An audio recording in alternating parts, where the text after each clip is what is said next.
Coming to you live from Navasota, Texas, this is Inside Out. And now here's your host, Assaad Mohanna. Welcome to a new episode of NOV Inside Out, where we tell the story of the industry through the experience of leaders in energy and business. I'm your host, Assaad Mohanna, and today we got a very special guest, the chairman of the Well Done Foundation, Curtis Shuck. Curtis, welcome to Inside Out. Thank you, Assaad. What a great opportunity to be here. It is great to have you. And I hear you made quite the drive to be just with us all the way from Shelby, Montana. Just a short 1,800 miles away. Yeah. So. You may or may not have had other business in town while we're having this, but it's great to catch the opportunity and have a chat with you today. Absolutely. No, this is exciting stuff, and really appreciate the opportunity to tell the Well Done story. And I'm excited to tell our audience your story as well. I do like to also welcome our social media expert, Shelby Dumaine. Hi, Shelby. Hey, Assaad.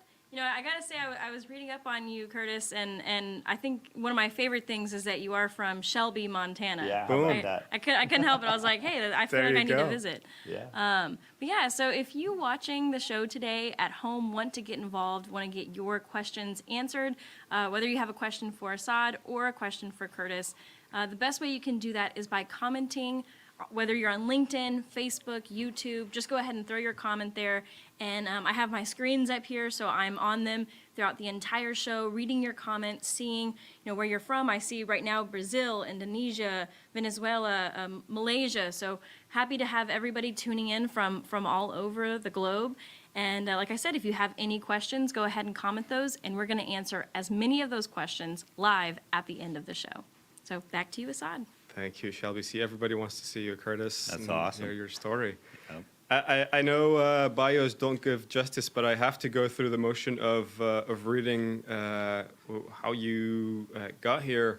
Curtis, you've organized the Well Done Foundation as a 501c3 nonprofit in November 2019 to address the issue of orphaned and abandoned oil and gas wells in the U.S. and Canada.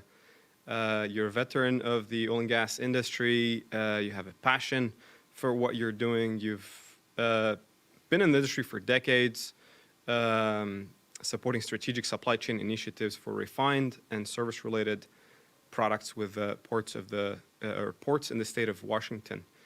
You're busy building an ecosystem, and the Well Done Foundation now has operating partners in Pennsylvania, New York, Ohio, West Virginia, Tennessee, Kentucky, Kansas, Texas, Louisiana, Oklahoma, Wyoming, and Utah. I'd like to hear from you, Curtis. How did you get here? What got you to the Well Done Foundation? Well, it was a pretty interesting story. I was actually up in north central Montana, located about 15 miles south of the Canadian border, and I was up there on a consulting role working with the Port of Northern Montana out of Shelby. And I was originating some grain sales to flow through one of the grain elevators there in northern Montana, and Montana's Golden Triangle. And as I was out in the field inspecting, doing a crop inspection, talking with a farmer, I happened to come across an orphaned well. And I mentioned to the farmer, I was like, what is this? What is this I'm seeing here? It was literally an open wellbore and a bunch of tubing and rods and timbers at the surface that he had obviously been farming around for decades. And he said, oh, that's just one of these orphan wells. We've got them all over the place up here. And I could not get that image out of my mind. And that night, as I drove from Shelby back to my home in Bozeman, Montana, about a 4-hour road trip, which by Montana standards, similar to Texas, is a pretty short drive, right? Right. And but that entire ride home, I couldn't get this out of my mind, and I felt like I had this choice at that point. I could either, because I couldn't unsee it, felt like I could either just ignore it and move on, or I could follow my heart and try to do something about it. And that was literally the birth of the Well Done Foundation right there. It's pretty cool. It's amazing what little things happen that trigger a whole lot of emotion and action in us. Absolutely. If I had known at that moment in time, sitting behind the wheel of my pickup truck driving back, that I would have launched on this crazy journey, Yeah. I probably would have done it even quicker. So. Yeah. That's awesome. So we know you're addressing orphaned, abandoned oil and gas wells. So what role does the Well Done Foundation play? Well, we play in several spaces. We are, as you mentioned, a 501c3. So a large part of our mission is really focused around education and communication of the issue, that this is even a thing. For so long, this has been sort of every state's dirty little secret, if you would.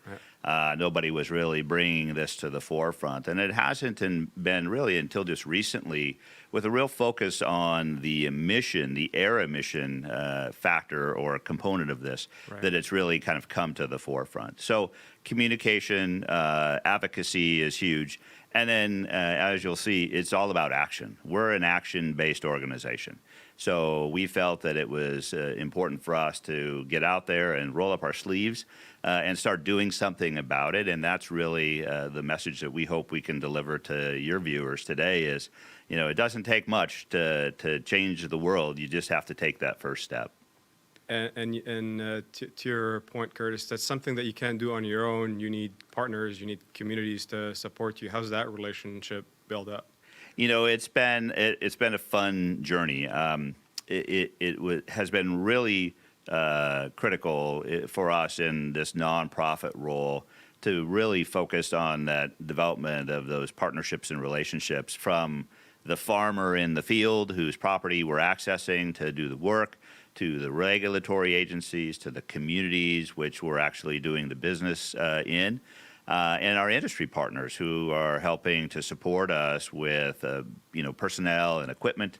It's not a cheap endeavor, and so, but what we've done is we've adopted what we coined the triple bottom line, which is creating that benefit, not only, from a financial perspective to be able to do the work, but leaving something for the community and doing better for the environment.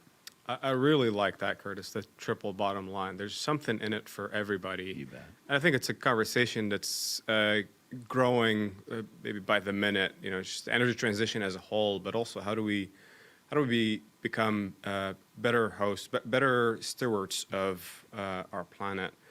And I think there's quite a bit of not just nonprofit work. This is not just going out there. But there's perhaps a business proposition that revolves around that. Absolutely, and there has to be. And we had talked earlier. To date, we haven't accepted a single dollar of taxpayer money. We feel that there is a market-based solution, certainly around our little focus or niche in this area, which is about monetizing the carbon emissions. We feel that on some of these wells, there's enough of a signature, enough of an emission that we can develop that opportunity then to transition those into carbon credits and then into dollars to help us plug more wells. We've actually sponsored a methodology with the American Carbon Registry, and so we're working diligently with them on that. In fact, before long here in the next, hopefully, couple of weeks, it's going to be released for public comment, and we'll certainly make sure that we provide you guys a link to that because we want industry to really engage with us in this. Yeah. What do you call that carbon credit? It's for the American Carbon Registry. They've got sort of their own branded program. We actually, the Well Done Foundation, because we've been plugging wells and generating these offsets, creating these offsets, we felt, well, what the heck? We're going to go ahead and trademark our own version of that. So the Well Done Foundation has what's called our Climate Benefit Unit, and that is essentially a CO2 or a CO2 equivalent. Yep. 1 ton, one climate benefit unit equals 1 ton of carbon dioxide. Yeah. That's great. Yeah. Looking forward to seeing more about that. There you go. Been an exciting journey for sure. That is an exciting journey. Curtis, can you take us to the well? And let's talk a little bit about why is this a problem? Well, when you walk up to one of these orphaned and abandoned wells, you may not necessarily see the emission, but what you're showing the viewers right now is actually the emission from one of our orphan wells that we've got one of our testing chambers over. And we call this our smoking gun video because this really does show that this is a real problem. And when you think of this just on a single well and the amount of emissions that are coming out and the fact that methane is 84 times more gnarly or more potent, if you would, than carbon dioxide, and you think about that one well, and then you start to think about the thousands and the tens of thousands, the hundreds of thousands of these that exist all across the U.S. Now, they're not always wide open and emitting like that, but a significant impact. And what's so cool is that we can do something about it. Yeah, and you are doing something about it. It's a nonprofit. It's a foundation. Why is it a nonprofit, and what sort of doors do you get open being a nonprofit as opposed to a for-profit organization? Sure. Well, that was, for me, that was a little bit of a tough transition. On that, I reflect back to that drive from Shelby back to Bozeman, that midnight drive. And in my original scoping, kind of my driving down the road, writing on my tablet, whiteboarding session, as I was also, reaching out to GoDaddy to secure the domain name for Well Done. But in that, there was always a nonprofit element that I felt was really important, as well as the carbon finance piece. But we did feel that at the onset that being a for-profit made sense. What we found out quickly was that this was such an emerging market that the market just wasn't ready. And then, of course, you layer in a little pandemic on top of that. And there was this huge contraction of capital, and it was difficult because again we were burning $100 bills like they were going out of style. It was all coming out of my pocket at that time. Yep. And I ended up, sort of lost it and fired the team that we had, and I apologize to them, by the way, but and decided that we were going to transition to a nonprofit platform. Yep. And that was for us was really this game changer because it created a safe space for us to be positioned in. We weren't seen as a competitor. We've worked really hard to present that we're a solutions-based action organization, and it was amazing. It almost as if overnight for us, the whole platform changed. It's amazing. I mean, when you frame it in a nonprofit perspective, it's like everybody's guards down, and the doors start opening up, and you're not seen as a threat anymore or somebody who wants to disrupt organizations' businesses or farmers' operations, but really, serve and give back, and really while generating value for the triple bottom line that you talked about. You bet. Yeah, we're not perceived as a profiteer at that point, right? And we really want to focus on the fact that we can make those dollars go further. I always use the analogy of peanut butter and bread, right? So the more peanut butter we create by plugging these orphan wells and generating carbon credits, the more we can spread over a bigger piece of bread. Yeah. If you're just joining us, this is Insight Out with Curtis Shuck, chairman of the Well Done Foundation, here live from Navasota, Texas. Curtis, I want to talk maybe a little bit more about a typical job for you, and I'm pretty sure you don't just show up at a location and start plugging wells. There's a bit more work that's involved. Yeah, typically not. Although that's the fun part and the portion that everybody likes to see is where the action is. Assaad, those timelines for a particular project can be as long as 12 months, sometimes even longer. we end up, doing a bunch of work to identify potential candidate wells. I use the term with our team and out in the media of adoption. There is no real formal adoption program located with any of the states. In fact, when we started this with our partners at the Montana Board of Oil and Gas, we were literally making history by paying the state. So get this, we actually pay the states, we bond the well, and then we take on the financial liability to plug and abandon that. And they're looking at us like, you want to do what? But it takes about, again, anywhere from a year to 9 months. We identify the well. We do some due diligence.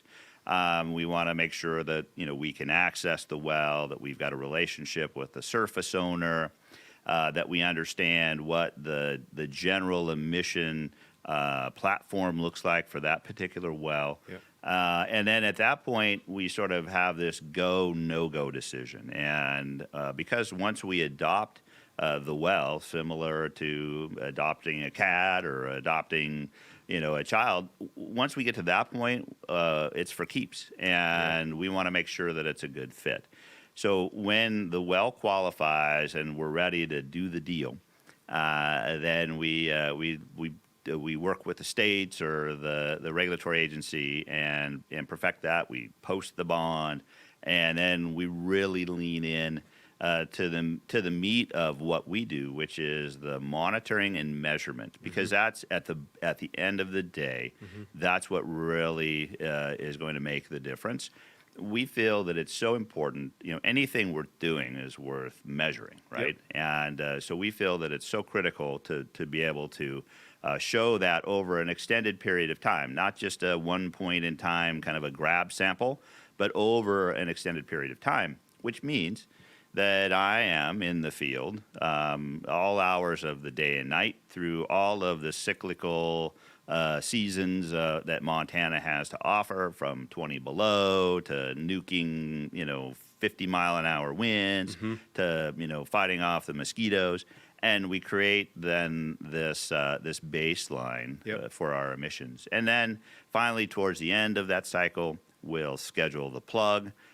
For us, we like to party and throw these events. So every one of these plugging events becomes just that. We bring in partners. We've been very fortunate to have some generous donors, both individuals and corporately, that then come alongside of us and support that. So we actually, we create these events. That event can be a couple days in length to actually do the plugging.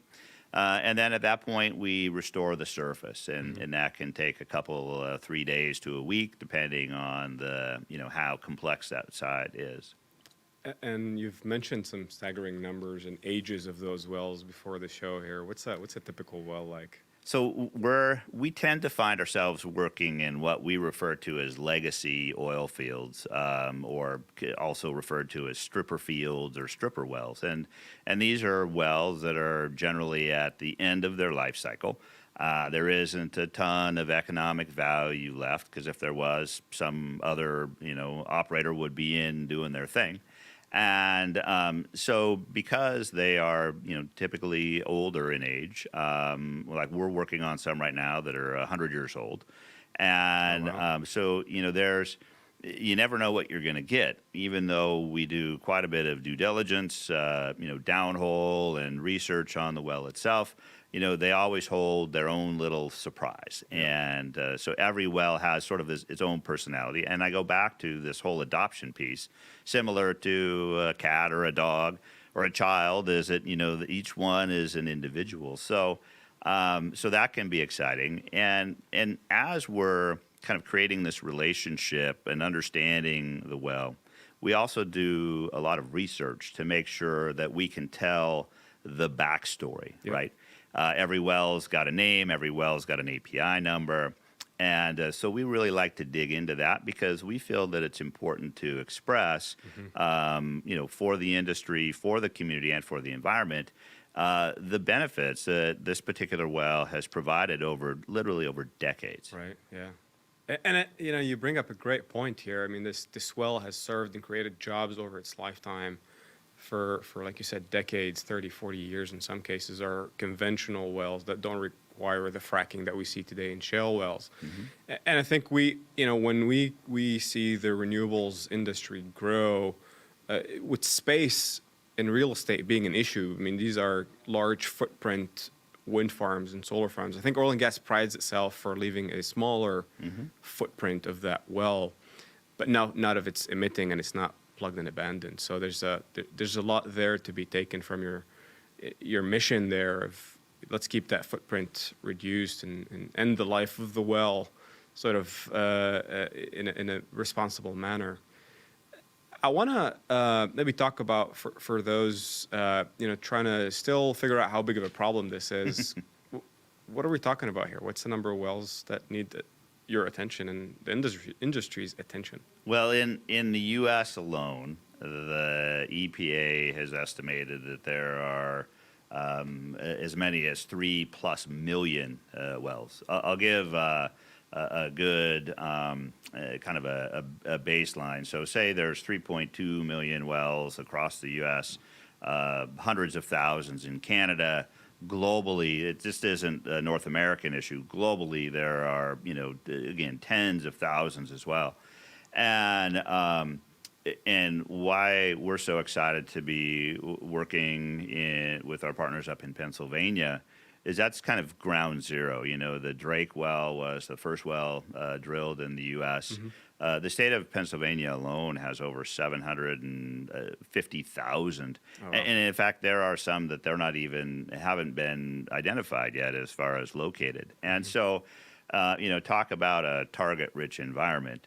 They're not all super emitters. They're not all emitting, but, they all need to be addressed. And so it is, for us, it's a prioritization of which wells really need the most attention. And for our team, what we've kind of landed on, it's kind of, that analogy of how do you eat an elephant, right? One bite at a time, or how do you climb Mount Everest, one step at a time.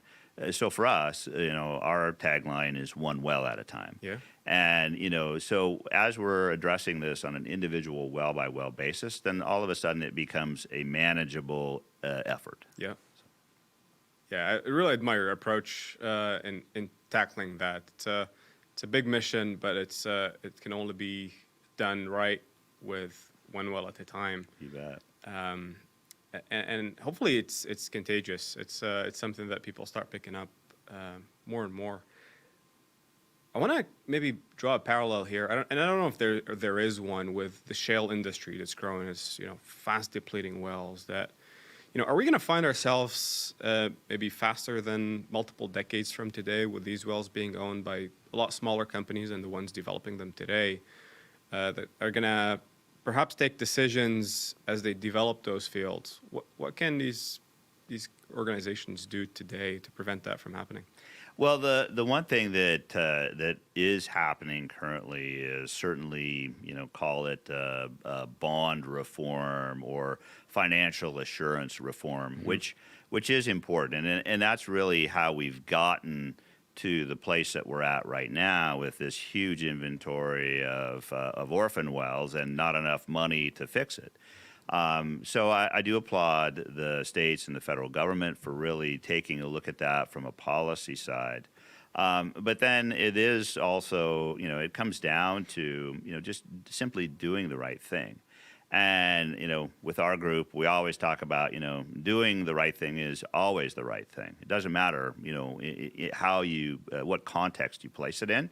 So making sure that you leave it better than the way that you found it. And, it comes back to simple housekeeping. That's not only is that a safety issue, it's just a good thing to do. So I think that as an industry, that we have a huge opportunity here to own this narrative on behalf of all of us to show that we can do a better job and that we are doing a better job. And, you mentioned earlier some of this transition that's occurring within the industry today.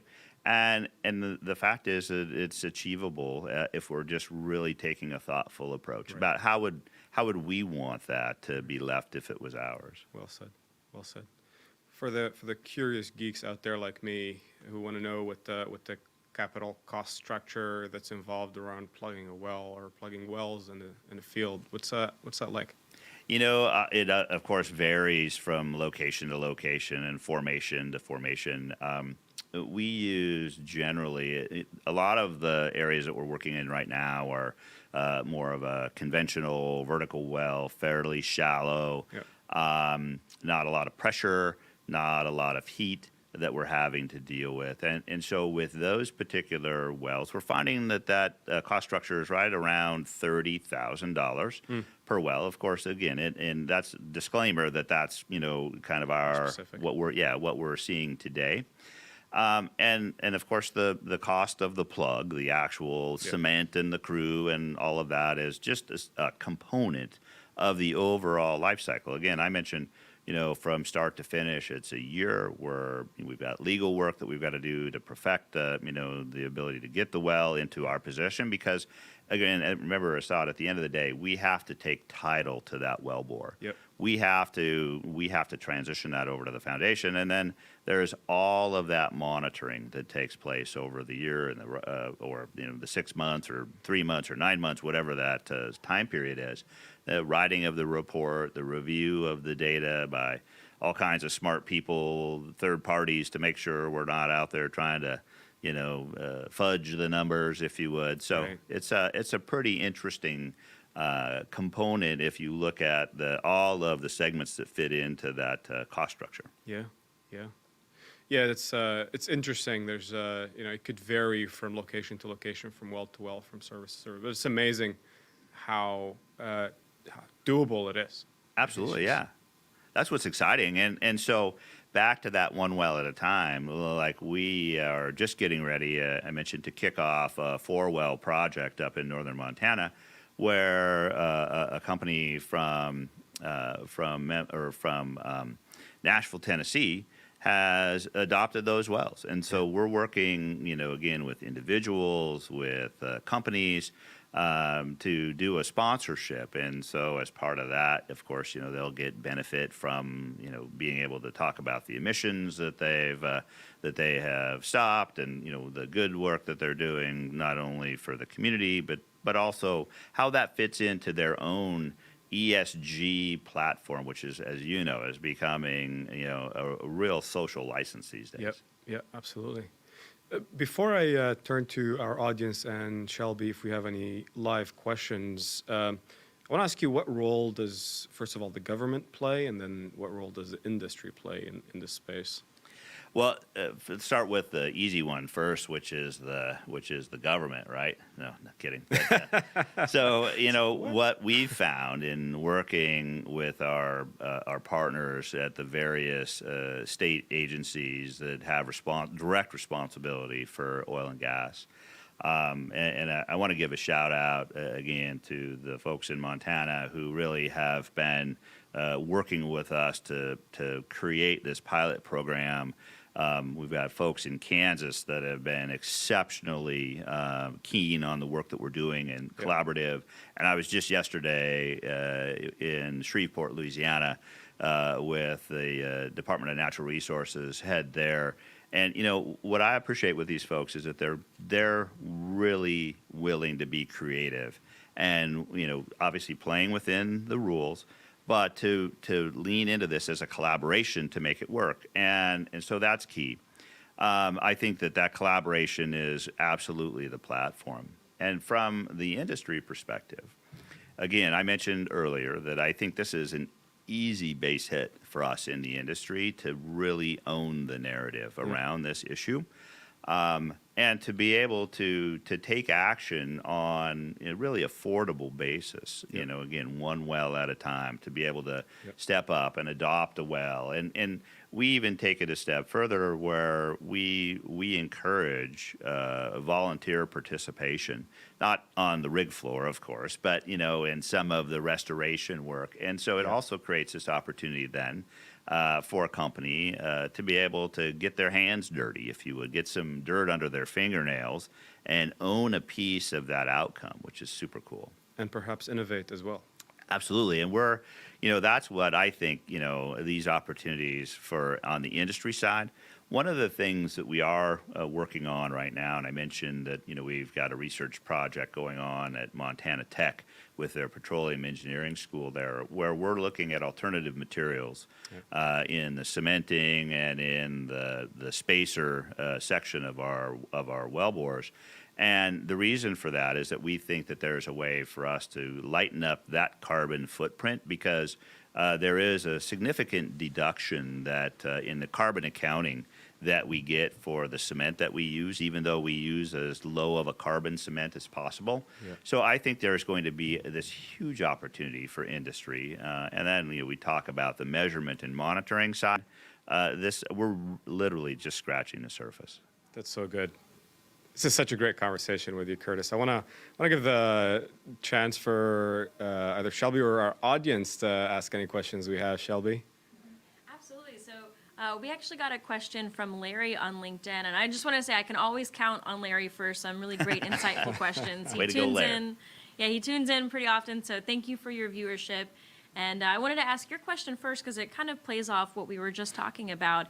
And he asked, what is the bigger challenge in going forward in the plug and abandonment market?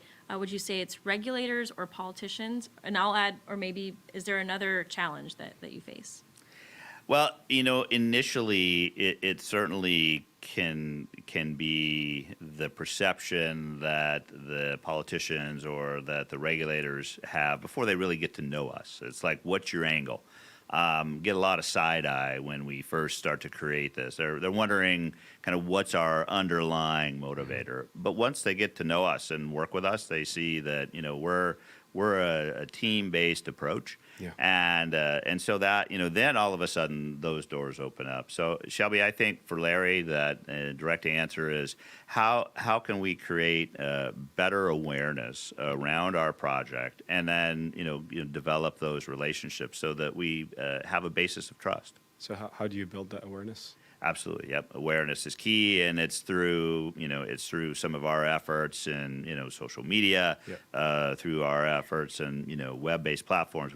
We've been very fortunate to we've got a PR team that works with us to get that word out. But it comes down to face-to-face sessions like this, yep. So that we can answer those tough questions and provide an opportunity for folks to come and join us in the field and see how we're doing what we're doing. It's not rocket science. And again, there's no silver bullet out there about how do we address this whole climate change and emission issue. It's just, rolling up your sleeves and doing something. If you're looking at getting your hands dirty and getting some dirt under your nails, you can call up Curtis and give him a hand. Yeah, heck yeah. Always welcome. Yeah. Back to you, Shelby. We got a couple more questions, really great ones coming in. And if you still have one, you got a little bit more time if you want to throw a question in the ring. This next one comes from Greg Barnes on LinkedIn. And he actually asked and this is a two-parter, I'll warn you ahead. So if I need to reread the second one, let me know. He asked, how do you estimate the emissions from a particular well? And what is the average amount of emissions that you see per well? So that's a great question, Mm-hmm. Greg. Appreciate that two-parter. So the first is, how do we quantify the emissions? And I mentioned earlier that we have a qualification program that we run, the Well Done Foundation runs, to see if the well actually fits into our program. And so we are specifically looking at two components from a well, similar to what you saw in the video earlier. We are looking at flow, so the amount of gas that's emitting from the well itself, and then we're also looking at the concentration of the gas. And those two components, then we put those into our carbon calculator, and we crunch the numbers, and that tells us then, okay, does this fit? Of course, that has to be based then on the expense side of what we've estimated that well is going to cost. The good news, and one of the reasons why the nonprofit is so important, is that if it's marginal and maybe it doesn't completely stand on its own, but we feel that it's still a priority, then we have the ability to use those donations then to help lift that up to a point where we can actually execute on the project. So I think I answered Greg's first part. Shelby, what was the second question again? And he asked, what are the, let me get the exact wording right so I have it here. What is the average amount of emissions that you see per well? And that is interesting because, again, every well has its own unique personality. Some are emitting nothing, and of course they don't really fit into our prioritization list. Some are, we reference them as super emitters or supers.